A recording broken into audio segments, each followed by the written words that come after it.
Welcome to part 2 of Cadillac Unscripted on 107.9 CDY, sponsored by Independent Bank. Katie Huckle is here, and we decided that since it was Christmas Eve, it was very important to invite some of our local ministers into the show, and we just spent the last 15 minutes with Scott Torkko. Yep. And now who do we have? We have Pastor Jason Godsey, who runs Faith Baptist Church, and he has a very healthy and large congregation of devoted Christians walking among us. Welcome, Pastor. Thank you so much for having me today. Absolutely. Christmas Eve, what's on deck at Faith Baptist? Well, tomorrow we'll have a Christmas service at 10:30, which will run up just about till noon or so. We'll have a little bit of extra music than normal, just have some time where we can get together and sing together and hear the word preached, and then let folks go home to spend the rest of the day with their families. Yeah, quite a journey Pastor has had. He does prison ministry as well. He really does bring the light outside of the church. And can you talk a little bit about the mission of Faith Baptist and some of your outreach programs? Certainly. We are looking to get the gospel to every creature, as the Bible says there in Matthew 28. And so we have a bus ministry that goes into not only Cadillac, but Manton, as well as Lake City, McBain, down to Marion. We usually bring somewhere between 65 and 80 kids in from our community each and every Sunday. We feed them breakfast and lunch and give them a good gospel message and let them have a good time and then get them back to their homes safely. We also, again, prison ministries, jail ministries here, not prison ministries, but jail ministries here, as well as reaching out to our community in a number of different ways. Mm-hmm. You're really good at feeding people. What happens specifically at Christmas? Is there a format that you follow in terms of your hymns and your message that you're going to preach? Yeah, well, we just finished our Christmas program with our children here, it would be last week, and they did a tremendous job. We had about 50 of our bus kids and their parents in. There were about 200 or so people that came to watch them. Oh my and they just goodness. did a tremendous job in presenting the Christmas story. Tomorrow on Christmas, what we'll typically do is, again, we'll have a little bit more music where we can sing together as well as specials, and then I just take the Bible and I'll grab a passage and just preach from the Bible. No kidding, right off the cuff like that. Mm-hmm. What is your favorite Christmas song? Hymn. I'm kind of a Scrooge. What? Are you kidding me? I believe it or not, my wife has been playing Christmas music since last year. Oh, I don't believe We have a rule in our house that she'll at least wait until after Thanksgiving dinner, but she loves Christmas. It counts down. I mean, it's 51 weeks till it's 50, And, oh my! I love folks who can sing. I can't sing very well. I don't have a great speaking voice, or I certainly don't have a singing voice. But I enjoy folks that can sing, and so they'll do a great job. Again, "Joy to the World" is always one that just on Christmas morning I love to hear sung. I'm sure we'll sing that as well as others. What are some traditions that you encourage your believers to hold close every year during the holidays? One tradition that we've done as a family, and I encourage other folks to do, actually is if you were to start reading the Gospel of Luke, and you were to read it in the month of December, just one chapter a day, you would get through the Gospel of Luke in such a way that Christmas, you'd study the whole life of Christ by the time Christmas came. Oh, that is brilliant. I'm going to do it. It's something that I think that we always as a family will wake up in the morning, and we'll do it even before we head out to church, and we'll read the Christmas story out of Luke chapter number 2, and we just remember the reason behind the seasons. Again, the gifts are wonderful, and we'll give that, and family is great, but ultimately understanding the real reason of what we're celebrating. Mm-hmm. Is there a nativity set at the Godsey residence? There is not a nativity set, although there is a Christmas tree that I think she got an 8-foot or a 9-foot tree this year. I didn't even know our house could contain it. You got it through the door okay? Yeah, I think they brought it in special with a crane, and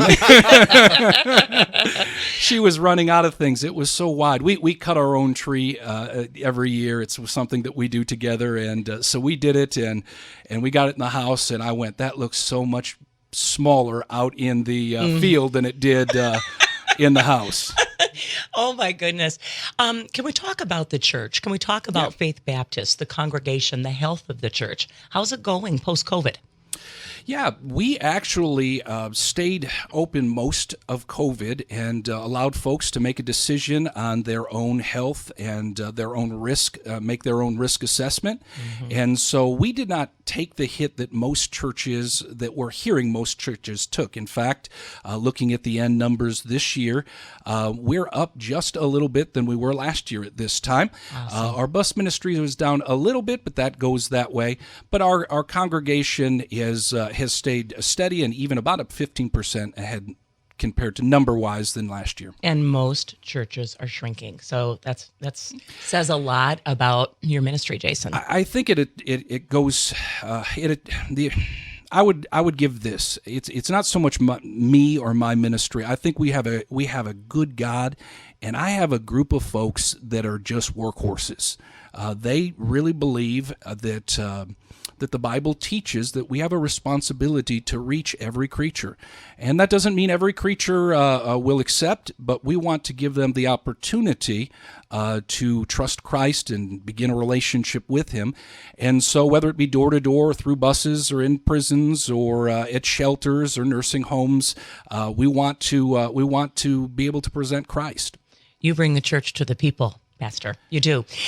Rich, true story. We're in the middle of the pandemic. I'm leaving Lake City. It's a beautiful summer Sunday day. And I see the parking lot full of people, and I see Jason up at a pulpit in the parking lot of the church. And I sent him a text. I said, "Preacher, are you preaching from the parking lot?" And he said, "Show must go on." Isn't that true? We brought a hay wagon in, actually, and parked it in front of the church and set up a makeshift sound system, as well as a way that we could get it inside the cars so they could hear just on radio. And we did that for a couple of weeks while we were just unsure exactly what was going on and making sure it was safe to come back in. Awesome. What would you say to some of our listeners out there that haven't been to church in a while, that have maybe strayed from their faith because it's Christmas? What would you say about attending a Christmas service? Great question. I think that if I was to think about Christmas, I think of the word reconciliation or reconcile. On a couple of different levels. I think it's a great time that we can reconcile sometimes family situations. But more than anything else, as we start thinking about Christmas and we think about giving and love, all of those go back to God wanting to reconcile a wayward child. He so loved the world that He gave His only begotten Son, that He might reconcile us back to Him. And so there's no better time than right now to start that journey back home. Whether it be that you went to church for as a young man or a young woman and you got away and you just need to come back, or whether you've never been to church before, I promise that we have a place for you. We want you, and more than even us wanting you, God wants you. He loves you, and He wants you to be a part of His family.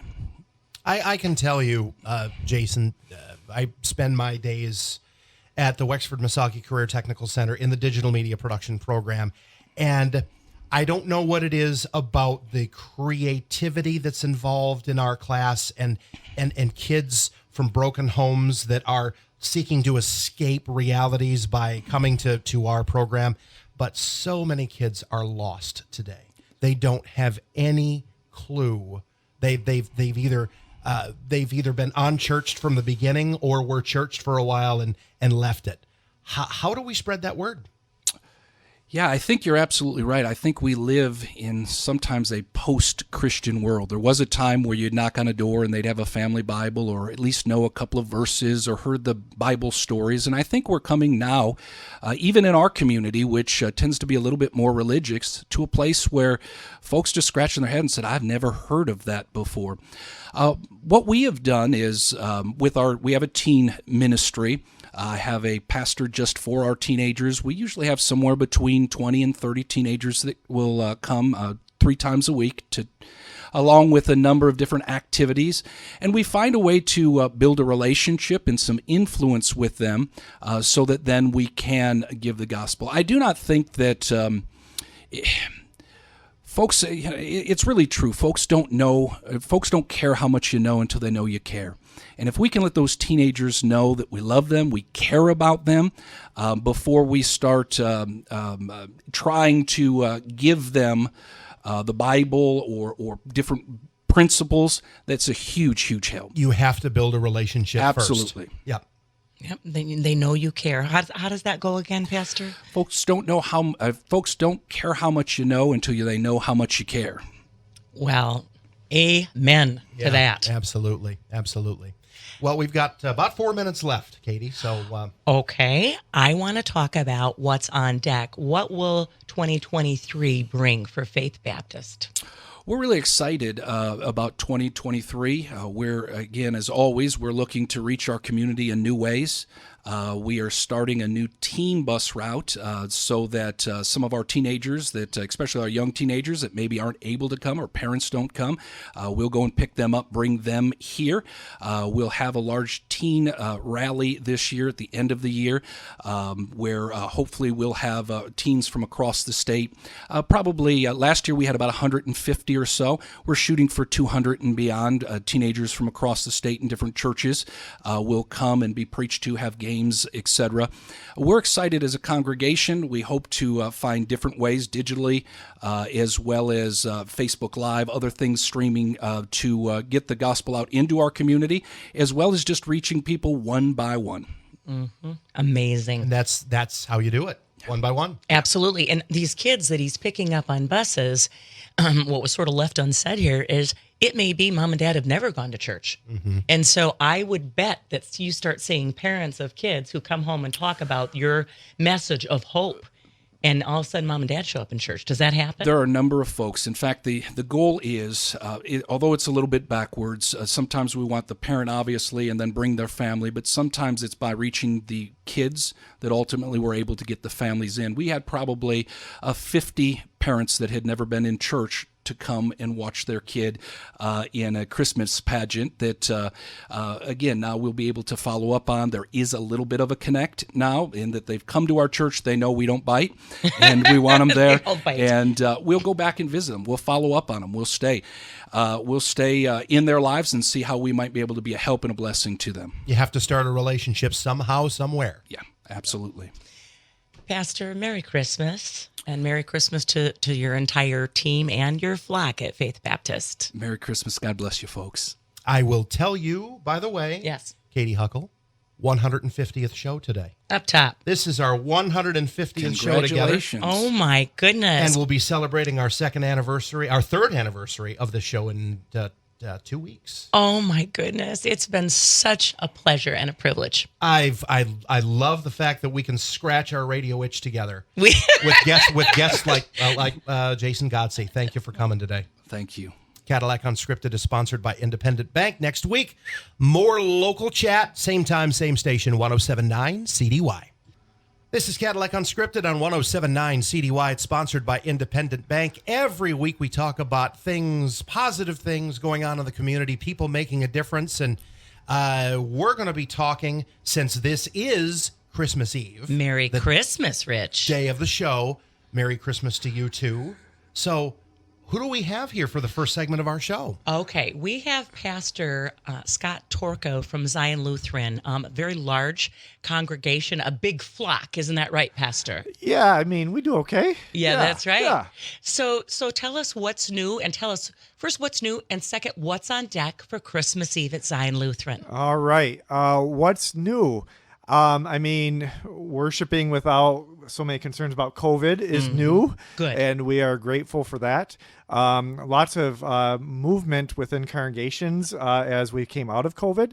And so that's been good for us. And some new fresh faces. So lots of fun, great things going on at Zion.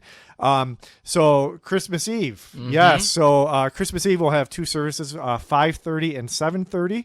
And then Christmas Day we'll have just one service because it's a Sunday morning, 9:00 a.m. And I've invited congregation members to come in their pajamas because what a yes, hoot. yes. And so so that'll be an interesting morning. Yes. Rich, I have been to his Christmas Eve service, and I got to tell you, I cried through all the Christmas songs. The church is packed, the church is beautiful, and it is so well done. Thank you. Yes. Absolutely. Yes. Lots of hands go into that. And I'm just amazed each year when we pull it off. And sometimes I don't even know how it all happened because folks just do what they need to do to make that go well. So What's your favorite Christmas hymn? so as a kid, I loved "Go Tell It on the Mountain." I don't know. I felt like I could sing it out well, and maybe now it's Silent Night. We have candles lit, the darkened sanctuary, and it's a moving time. Yep. When you talk about a migration to make your flock bigger, what do you attribute? Most churches are shrinking, Pastor. What do you attribute that to? Yeah, and we're not necessarily growing at this point. We're holding our own. Good. So I think it's just a sense of it was a time when everything reset. Okay. Right. So lots of things were closed down. People kind of lost contact in some ways with their communities, whatever that was that they were doing. And so people just developed new patterns. And I did too, right? Like I was an everyday to the Y goer. And for 2 years, I didn't go to the Y. Still had my membership. Mike Kelso wants me to say that. The director of the Y. But yeah, so I think just it was just a reset. And so people began to step back and think about where they wanted to be and how they were going to worship. And so, yeah, we received some new folks. We're still down, actually, from where we were before COVID hit. But when you incorporate the people who now participate mostly online, we're basically where we were before. Okay. Yeah. Christmas traditions for believers. What are some that you would recommend? Yeah. So let's see. So there's all the traditional Christmas things that happen, and they're packaged in different ways. So as a family, I think it's important to figure out how you talk about those traditions that you do, right? So Christmas lights, lots of people have Christmas lights up. As people of faith, we say Christ is the light of the world. The Gospel of John talks about the light coming into the world. And so when we see light, we see it maybe a little differently. And so making sure to give the meaning to what that is and not just have the action, right? Christmas trees, all those things you could say similar things about. I think Christmas hymns are an important tradition. Some of the best music of the Christian faith and best hymns, best known hymns, are from the Christmas season. So really delving into those hymns and finding ways to sing those together, and of course worship, I would say, is an important way to tradition for many families. At Zion, we get a lot of the kids who grew up. I've been there 13 years now. And so I know I'm getting to be, I say we're getting old together, I tell them. So yeah, we have kids who grew up at Zion who typically come back about that time, and they're now in their late 20s, some of them, or mid 20s. And it's just a time of reconnecting to their faith community. And I always give them the option to go out to eat when they're back in town. I love to just reconnect. So those are, I guess, some traditions, worship and lights and all those things. They kind of all work together. Hymns. Right. Yep. The church really is an anchor. It's another reason to come home, and it's a different type of family, isn't it? Yes, that's right. Yep. And and Rich and I just talked about this before we went on air. Having those kids that we've connected with and who we've made a difference with, and there's no greater honor than them coming back when they're adults. There's Right. no greater honor than having them back. Do you think when they make life choices, they think, I wonder what Pastor Torkko would think of this decision? You would kind of hope so, I would think. Yeah, I don't know if they do. That would be a great question. I do know that I get called for references and things like that. It's very exciting to see what the kids are up to as they go through their college years, and then even into their first job. Sometimes they'll ask, "Pastor, can I put you as a recommendation?" And of course you can, right? Again, no greater honor than to be able to continue to walk with them. Yep. The Torkko family during the holidays, it's such a busy time for pastors. How do you have that sacred time, Christmas time with your family? How does that work at the Torkko house? Yeah, you should ask my wife that question. she may answer it. We'd answer it the same way. Lindsay is a gift giver, and I'm glad for that, because I don't have the mental capacity to think of all of the people in our lives that we want to buy for and gift to, and so Lindsay does a great job of taking care of that part of it at home. We always have Christmas morning together. So at 9:00 we have worship on Christmas morning this year. That's not typical. Usually we don't have Christmas Day worship, just Christmas Eve. So, but JT, our 10-year-old, will be up at 7:00, 6:30, and we will open presents, and that's a really good time as well. Lindsay laughs because sometimes she says that I'm as surprised as he is about what he's getting for Christmas.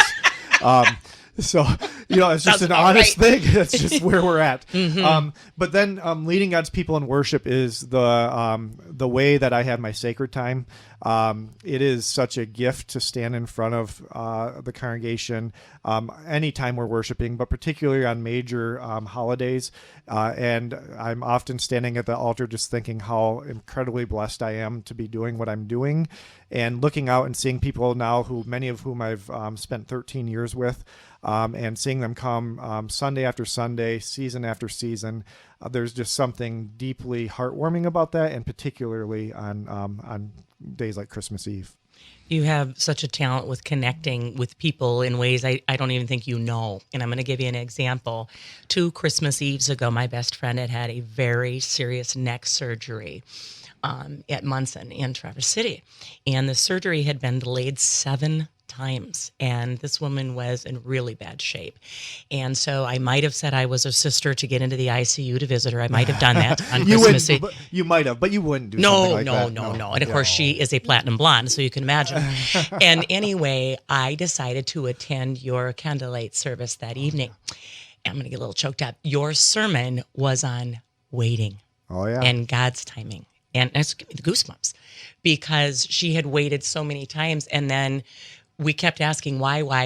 Well, the surgeon's family was out of town on Christmas Eve and had decided to go, and he's like, you know what? I need to get this lady in, and he made it happen. Wow. And and then there was your sermon. Yes, right. Mm-hmm. Yes. So, we might be talking about Advent, but this is a good time, I think, to just kind of go down that road. So, while the rest of society and culture is already moving to Christmas music and Christmas parties, and we do that too, of course. But there's something about Advent that is particularly important for humans, right? Because part of being human is having to wait. And that's what Advent is about. It's about waiting on God. So we talk about Advent, waiting on the Christ child who has already come. And some people are like, he's already come. What are we doing waiting? Waiting on Jesus to return. And there's something about that, although Jesus says we don't know the day or the hour. So what does that look like? But really, I think for me, Advent is waiting on God to come to us, because we don't always experience God's presence the moment that we think we need it the most. And I was thinking of a couple stories, much like you were mentioning, waiting. About 4 or 5 years ago, there was a family whose family member during Advent, it happened to be, was actively dying. Hospice was in. Hospice are the experts, of course. They know all the signs of when someone is going to die. And they said 24 hours. So the family gathered, and the next day they said 24 hours, 2 weeks it went on. And I sat with this family and I watched them waiting, and it was agonizing. They did everything they thought they could do. They had the service plan. They had called family members. They had taken time off work, and it just kept going on and on and on. and then she finally passed away. But the way in which they waited was so faithful, as they cared for each other, as they cared for their loved one who was dying. And so ours is not a passive waiting. Ours is a waiting in which we do some things in the meantime. We continue to cling to our faith. We continue to sing the hymns of the faith. We continue to worship. These are the ways in which we're called to wait. Waiting is part of the Christian walk. All through Scripture, God's people have had to wait on God to move and act, and waiting is incredibly difficult. Yeah. Especially now in Yes. in an instant gratification world that we live in. Yes. That is harder than ever to do. It is. And so our ancestors in the faith had some wisdom that we need, and so often they do. Because who would choose Advent? Not many of us, right? We want to get to the good stuff, right? We don't want to wait on God. And yet our ancestors in the faith thought it was important enough to set aside a season of the church year with all kinds of readings from Scripture of God's people waiting on God, sometimes just at the end of themselves, waiting for God to speak or to act or to move. I have another story about waiting. So there was a member of the congregation who was doing some ministry planning, and she was very excited about what she was doing. She came to my office. I started to ask some questions, somewhat pointed, but I thought kind. I deeply offended her by some of my questions, apparently, which was so totally not what I was trying to do. I called her. You give her a 24-hour wait period. Call the next day. She was still very angry with me. So this went on for like 6 months. She continued to worship. I give her credit. She's no longer in the community, so I can kind of share some of this.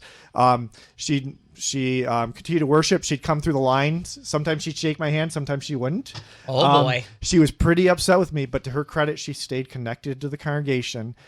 6 months later, her husband got ill, cancer, and our relationship changed 180 degrees. She called me out to come visit, which I did regularly until he died. We walked through the days leading up to the funeral together. We walked through that funeral together as well. And it was as if whatever had happened in the past didn't matter anymore. But I had a wise mentor who said, you just have to hang in there. Hang in there with her. Because you don't know what's next. And I think that's Advent. It's hanging in there with each other, hanging in there with God, because we don't know what's next. Okay, thank you so much. I had asked for him to explain Advent in a way that we could grasp. You know, it's not just pink and purple candles, Pastor. Right. Although, those are pretty fun, right? They are. I mean, they each get lit, and the kids look forward to that. But yes, it's more than that. It's part of our journey of faith, if we're going to be honest about it. All right. Well, you want to wrap it up here? I think so. That is a perfect ending note. Well, thank you for having me. I really appreciate the work the two of you do. I catch you some Saturday mornings. Others I miss you, but I really appreciate you all keeping us connected in Cadillac through the work that you're doing together. Thank you, Pastor Scott Torkko. Merry Christmas, and Merry Christmas to the flock at Zion Lutheran. Thank you so much. More coming up after this on 107.9 CDY. Cadillac Unscripted is sponsored by Independent Bank.